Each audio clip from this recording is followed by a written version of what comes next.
అందరికీ నమస్కారం. నేను నిన్నొచ్చిన వీడియోలో క్లారిటీ ఇచ్చున్నాను. ఏమని? పవన్ కళ్యాణ్ విషయంలో సుగాలి ప్రీతి వల్ల తల్లి తొందరపడుతుంది అని. ఆమె వెనక ఒకవేళ వైసీపీ వాళ్ళు ఉన్నారా, ఉండకూడదని కోరుకుంటున్నాం. ఒకవేళ ఉంటే మాత్రం నిజాలు బయటకు వచ్చాక డిస్కస్ చేద్దామన్నా. జస్ట్ వన్ డేలో వచ్చేసి గణేష్ గోల్డ్ తాకట్టులో ఉన్న బంగారాన్ని విడిపించి కొనబడును. సంప్రదించండి 9966511144. ఈరోజు ఆమె చేసిన పని వైసీపీ యొక్క బండారాన్ని బయట పెడుతూ ఇక మీదట ఎవరికైనా సరే సాయం చేద్దామన్నా, ఒక మాట ఇచ్చి మాట ఇద్దామన్నా వెనకడుగు వేసేలా చేసింది ఈమె. అయితే ఎవరు? పార్వతి. ఇప్పటికీ ఆమె విషయంలో నాకు బాధ ఉంది. ఆమెకి ఇంకా న్యాయం జరగల.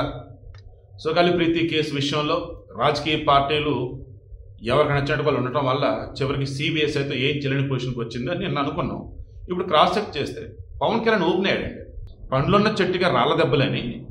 ఈరోజు సుగాలి ప్రీతి కేసు నేషనల్ వైడ్ ఎలా వెళ్ళింది, 2 లక్షల మందితో ర్యాలీ చేస్తూ ఆ పాప తల్లిదండ్రులను కలిసి వారిని ఓదార్చి సిబిఐ ఎంక్వైరీని మనం పట్టుబడితే సిబిఐ ఎంక్వైరీ చేశారు.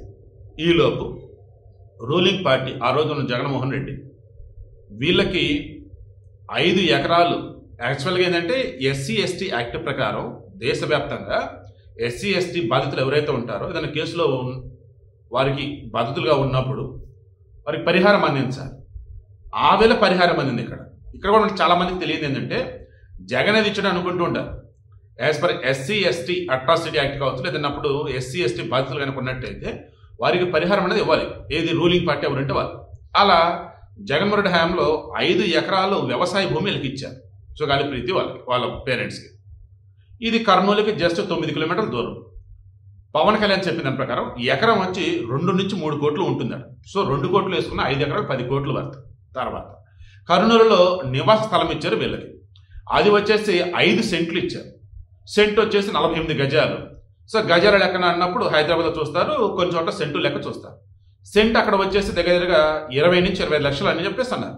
అప్రాక్సిమేట్లీ అది కూడా ₹1 కోటి వర్త్. సరే, డబ్బులు పక్కన పెడదాం.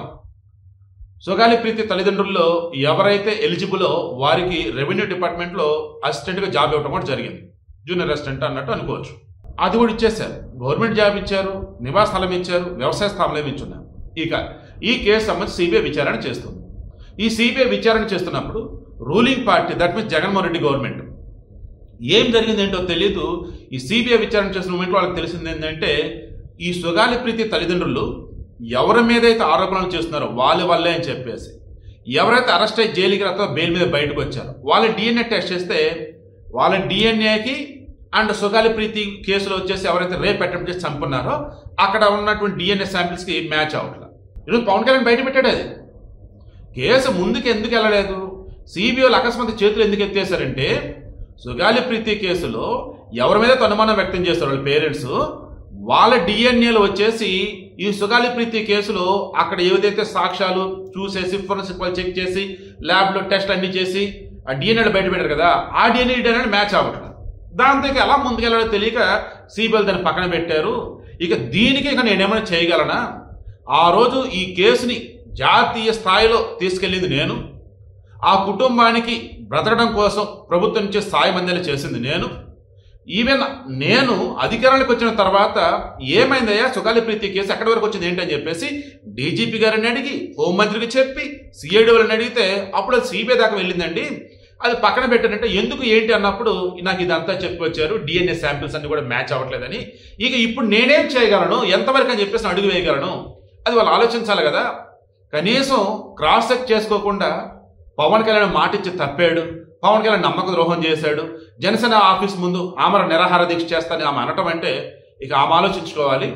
పార్టీలు ఉన్నటువంటి అందరిని కూడా అడుగుతూ ఉన్నా, ఈరోజు ఎక్కడైనా ఒక ఇన్సిడెంట్ జరిగితే ఎందుకు పలానా వ్యక్తి మీద పలానా కులపోటు చేశాడని చెప్పేసి ఎందుకు అంటున్నారు అంటే మన భారతదేశంలో ఎస్పెషల్ ఆంధ్రప్రదేశ్లో ఏది జరిగిన కులాన్ని ముడిపెడుతున్నారు. అలాంటప్పుడు దానిని ఎలా ముందుకు తీసుకెళ్ళాలి అండ్ బాధితులకు న్యాయం ఎలా చేయాలి? ఒకవేళ బాధితుల పక్షాన మనలాంటి వాళ్ళు ఎవరైనా కనుక ఉండి పోరాడదామని అడుగు వేస్తే చివరికి మనకే మరలా దాన్ని అడిదిప్పి ఏ రకంగా ఇబ్బందికి గురి చేస్తున్నారు. ఇవన్నీ కూడా మీరు క్రాస్ చెక్ చేసుకుని ముందుకెళ్ళండి అని చెప్పేసి అని అన్నాడు.